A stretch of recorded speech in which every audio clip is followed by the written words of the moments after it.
My name's Sarah, and I grew up in a small town where everyone knew everyone else's business. Dad worked 2 jobs, and Mom cleaned houses to make ends meet. I remember watching them count pennies at the kitchen table, trying to figure out how to pay the bills. I tried to help out where I could. I'd babysit the neighbors' kids or mow lawns in the summer. Every little bit counted. School was my escape. I buried myself in books and threw myself into every subject. My teachers noticed. "Sarah, you've got a real gift," Mrs. Johnson, my favorite English teacher, told me one day. "Keep this up, and you could get a scholarship to college." That became my goal.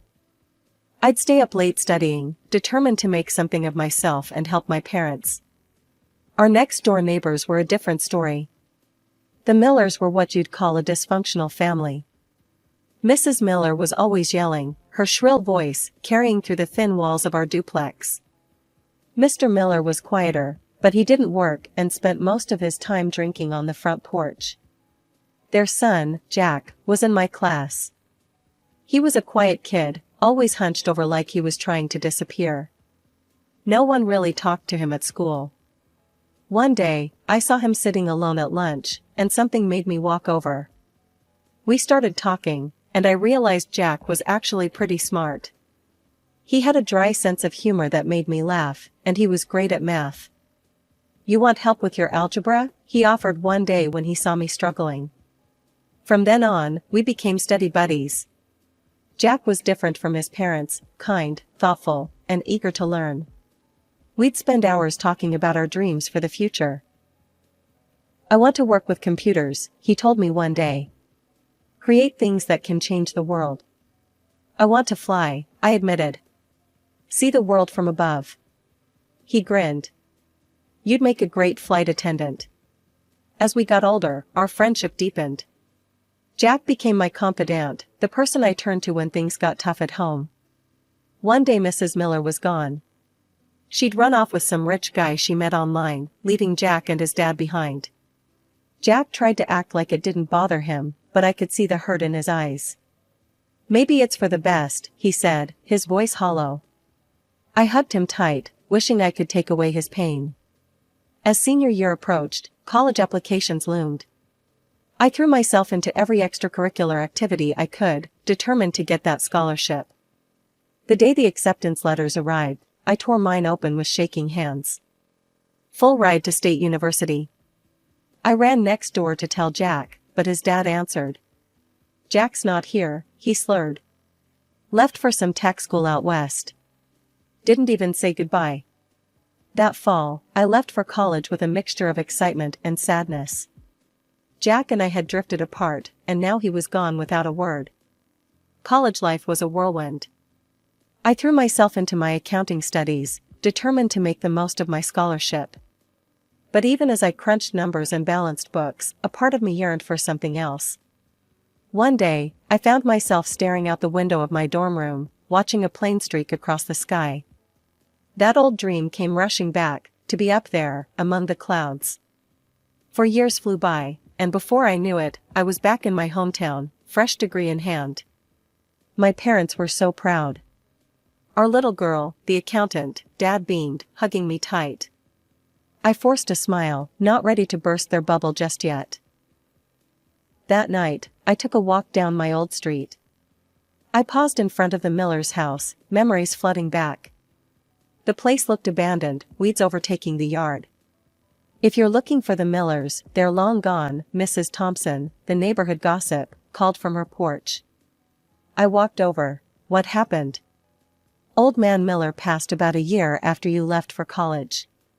Drink finally got him, she clucked her tongue. "That son of theirs never showed up for the funeral. No one's heard from him since." I pushed thoughts of Jack aside and focused on my secret plan. I'd found a flight attendant training program nearby. It wasn't easy juggling my new accounting job and the classes, but every time I felt like giving up, I'd remember that feeling of watching planes soar overhead. 6 months later, I stood in front of my parents, hands shaking as I held out my flight attendant license. "I've been taking classes," I stammered. "To become a flight attendant." It's what I've always wanted to do. There was a long silence. Then Dad spoke up. Is this really what you want, sweetheart? I nodded, tears in my eyes. To my surprise, they both hugged me. Then we're proud of you, Mom said. Just promise you'll visit often. 2 weeks later, I was on my first flight as a trainee. As the plane lifted off, I felt a thrill run through me. This was where I belonged. The next 2 years were a blur of cities, countries, and faces. Then came the flight that changed everything. It was a routine trip from New York to Las Vegas. I was doing my usual pre-flight checks when I heard a familiar voice. Excuse me, where's the nearest exit? I turned, and my heart stopped. There, standing in front of me, was Jack. He looked different, sharper, more polished. But those kind eyes were the same.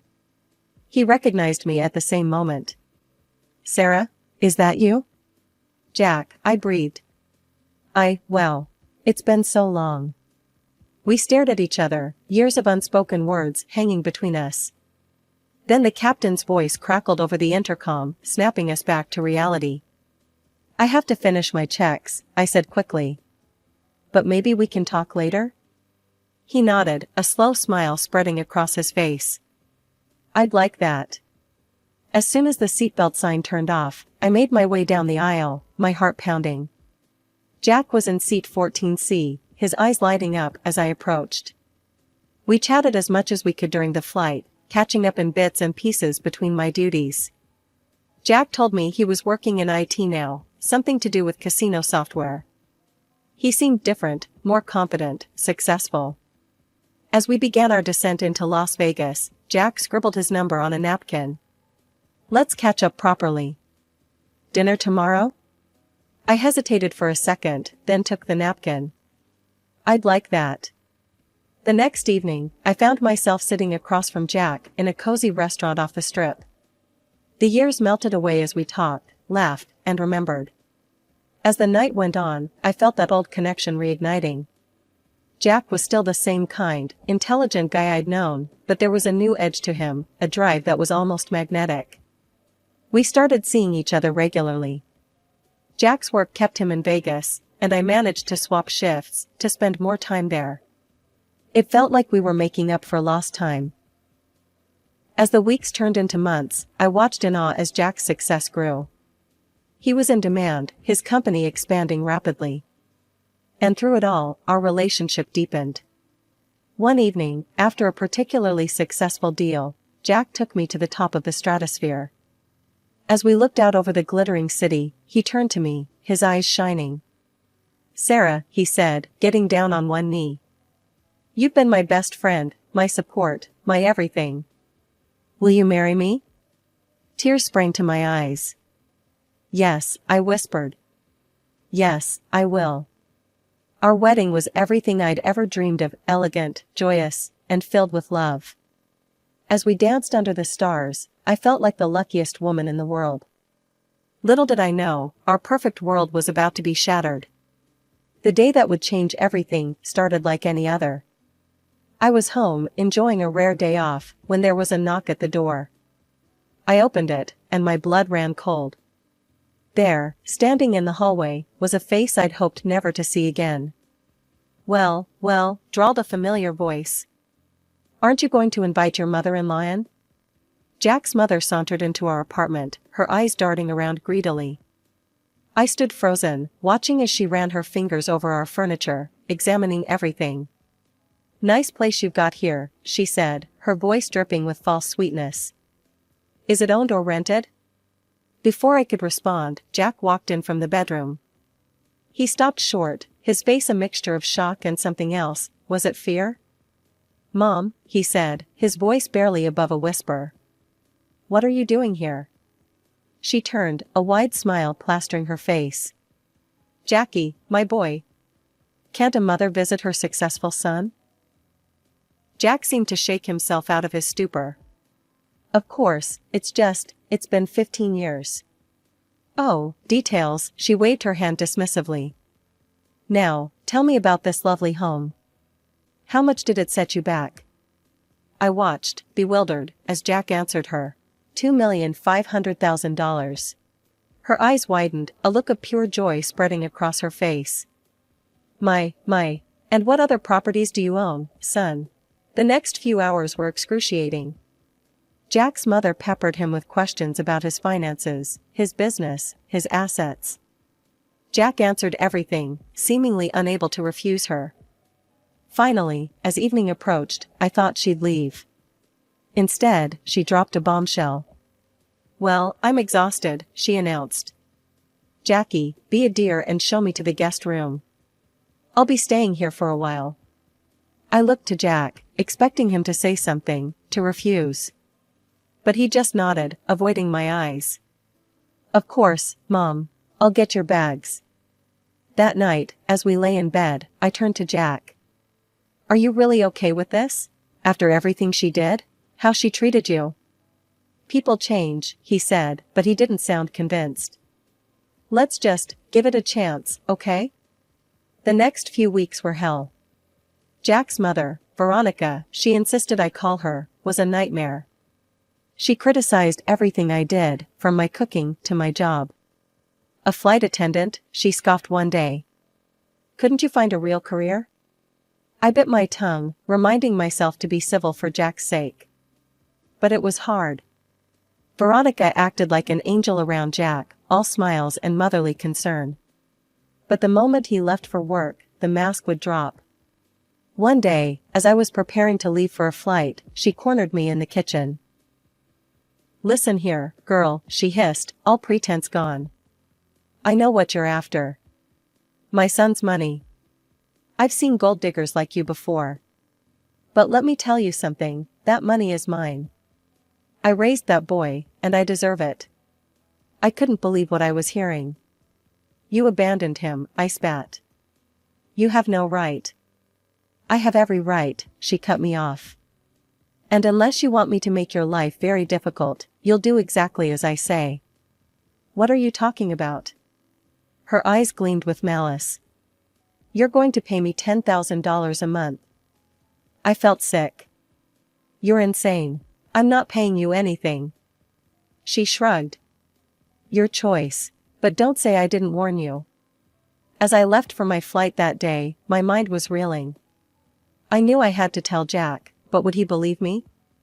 And what would Veronica do if I exposed her? The next few weeks were a blur of tension and unease.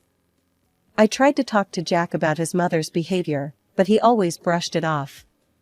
I started taking longer flights, volunteering for routes that would keep me away from home for days at a time. It was cowardly, I knew, but I couldn't stand the atmosphere in our once happy home. One day, after a particularly long flight to Tokyo, I returned home to find Jack waiting for me, his face ashen. "We need to talk," he said, his voice cold. He handed me a manila envelope. Inside were photos of me, in my flight attendant uniform, kissing a man I'd never seen before. "What is this?" I gasped, my hands shaking. "You tell me," Jack said, his voice trembling with anger. "My mother found these. She's been trying to tell me for weeks that you were unfaithful, but I didn't believe her. Until now." I felt like I was drowning. "Jack, these are fake. Your mother is setting me up. She threatened me, said she'd make me pay if I didn't give her money." Jack's face hardened. "And now you're trying to blame my mother? She was right about you all along." He pulled out a stack of papers from his briefcase and slammed them on the table. "Divorce papers," he said flatly. "I want you out of this house by the end of the week." I felt like I'd been punched in the gut. This couldn't be happening. "Jack, wait. There's something else you need to know. I'm pregnant." For a moment, I saw a flicker of emotion cross his face.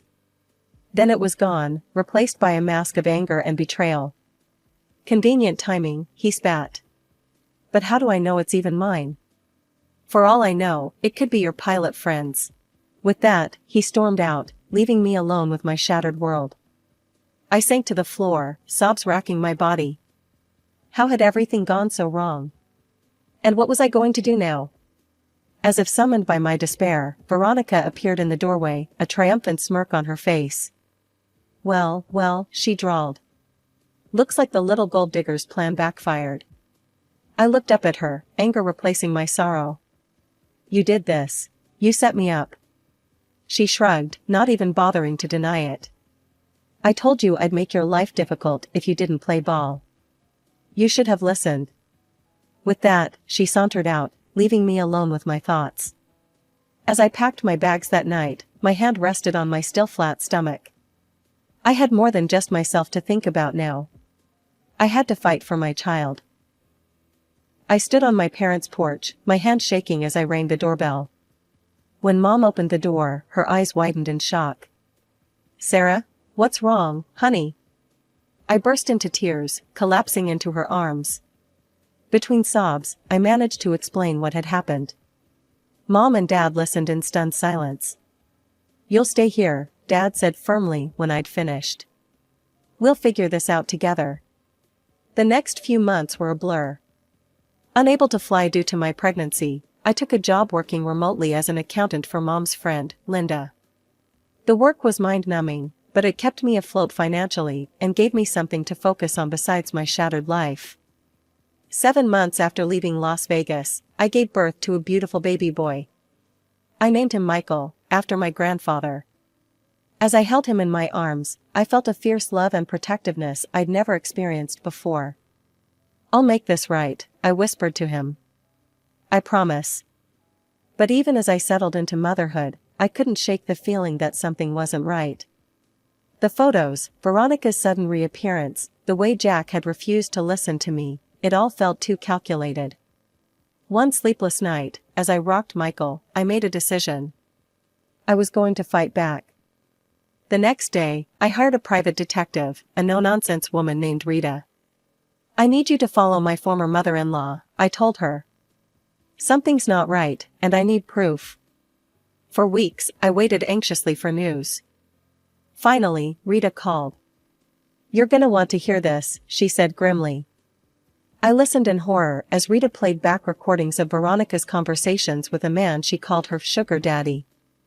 The truth was even worse than I'd imagined. Veronica was on the verge of bankruptcy, drowning in loans she couldn't repay.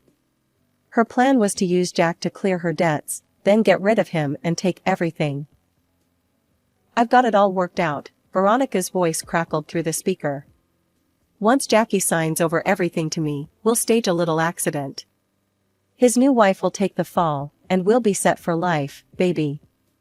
My blood ran cold. Jack was in danger, and he had no idea. There's more, Rita said. She's got a new bride picked out for your ex. Some girl who's in on the scheme, but doesn't know about the accident part. I felt sick. The total value of Jack's assets was estimated at $15 million. Veronica was willing to destroy multiple lives for that money. With shaking hands, I dialed Jack's number. It went straight to voicemail. Jack, it's Sarah. Please, you have to listen to me. You're in danger. Your mother. The line beeped, cutting me off. I tried again and again, but he never picked up. Panic rising in my throat, I turned to Rita. What do I do now? She looked at me gravely. You've got 2 choices. You can turn this evidence over to the police, or what? Or you can take matters into your own hands. Sometimes, to save someone, you've got to do it yourself. I looked down at Michael, peacefully sleeping in his crib. Then I thought of Jack, the boy who'd been my best friend, the man I'd loved, now unknowingly walking into a deadly trap. My jaw set with determination. I'm going back to Las Vegas. As I stepped off the plane in Las Vegas, the familiar heat hit me like a wall. But I didn't have time to acclimate. I had a mission. My first stop was to meet Jack's fiancée. I'd managed to get her address from Rita, and now I stood outside her apartment, heart pounding. Taking a deep breath, I knocked. The woman who opened the door was beautiful, but looked tired and stressed. Her eyes widened when she saw me. You're Sarah, aren't you? She said softly. I nodded. We need to talk. It's about Veronica. She hesitated, then stepped aside to let me in. Once inside, I turned to face her. "I know everything," I said bluntly. "About the deal with Veronica, about the plan." The woman, Amanda, she'd introduced herself as, paled. "I can explain. My mother, she's sick. I needed the money for her treatment. Veronica said it wasn't illegal, that we were just helping Jack manage his assets." Pulling out my phone, I played the recording Rita had given me. As Amanda listened to Veronica's cold voice, detailing her plan to frame her and kill Jack, all color drained from her face. When it was over, she looked at me with tears in her eyes. "I had no idea," she whispered. "I swear, I didn't know about any of this. What do I do? I can't go to prison, my mother needs me." I took a deep breath. Help me save Jack and stop Veronica. It's the only way to make this right." Together, we headed to Jack's office. My heart raced as we rode the elevator. Would he even listen to me? When we walked in, Jack's face registered shock, then anger. "Sarah, what are you doing here? And Amanda, why are you with her?" "Jack," I said quickly, "please. Give me 15 minutes. That's all I ask. After that, if you want me to leave, I will." I laid out everything, the photos of Veronica with her lover, the recordings of her plans. With each revelation, Jack's face grew paler. Finally, I pulled out the last pieces of evidence, a photo of Michael, and the DNA test results. "This is your son, Jack," I said, my voice breaking. "Those photos of me cheating? They were fake. Veronica set me up to get me out of the way." For a long moment, silence filled the room. Then Jack looked up, his eyes meeting mine. "Sarah, I'm so sorry. I should have listened to you. I should have trusted you." Relief washed over me, but I knew we weren't out of the woods yet. "We need to stop your mother before she hurts anyone else." With our plan in motion, Jack installed hidden cameras throughout his apartment. The next day, he casually mentioned to Veronica that he had a business trip to Europe coming up. "It's a big deal, Mom," he said, feigning excitement. "Could be gone for weeks." I watched the live feed from a nearby apartment I'd rented. Veronica's eyes gleamed with poorly concealed anticipation. That evening, Veronica called Amanda, demanding she come over immediately. But Amanda, as we'd planned, refused. "I'm out," she said firmly. "This isn't right, and I won't be part of it anymore." Veronica's face contorted with rage, but she quickly composed herself. Turning to Jack, she adopted a concerned expression. "Sweetie," she cooed, "with your trip coming up, don't you think it's time to update your will? Just in case, you know." Jack nodded, playing along. "You're right, Mom. I should probably include you in it." My heart raced as I watched Jack sign the fake will we'd prepared. Veronica's eyes lit up with triumph. "Oh, darling," she gushed. "This calls for a celebration. Let me get us some wine." As Veronica disappeared into the kitchen, I zoomed in on the camera feed. My blood ran cold as I watched her pour clear liquid into one of the glasses. When she returned, she handed the doctored glass to Jack. "To your success, my dear," she said, raising her own glass. Jack pretended to take a sip, then suddenly clutched his stomach. "Mom," he gasped, "I don't feel so good." He stumbled to the couch and collapsed, eyes closed. Veronica waited a moment, then pulled out her phone. "It's done," she hissed into it. "Get over here now." Minutes later, her lover arrived. They spoke in hushed tones, discussing how to move Jack's body. As they approached him, I gave the signal. The door burst open, police flooding in. "LVPD. Hands where we can see them." Jack's eyes snapped open, and he sat up. Veronica's face drained of color. "But, how?" she stammered. As the police cuffed Veronica and her lover, Jack looked directly at the hidden camera and winked. At the police station, I gave my statement alongside Jack and Amanda. Veronica and her accomplice were charged with attempted murder, fraud, and conspiracy. As we left the station, exhausted but relieved, Jack turned to me. "Sarah," he said softly, "I can't begin to tell you how sorry I am. For everything. Can we try again? I love you, and I want to be there for you and our son." "Jack," I said gently, "I'm glad we were able to work together to stop your mother. And I'm thrilled that you want to be part of our son's life. But I can't go back to how things were. You found another woman so quickly, believed the worst of me so easily. That's not the kind of love I want." Pain flashed across his face, but he nodded. "I understand. I'll always regret not trusting you. But I promise to be the best father I can be to our son." In the months that followed, Jack kept his word. He paid generous alimony and was actively involved in Michael's life. We developed a cordial co-parenting relationship, focused on our son's well-being. As for me, I returned to the skies. There was something healing about soaring above the clouds, visiting new cities and countries. Each flight felt like a fresh start, a reminder that no matter how turbulent life gets, there's always blue sky above the storms.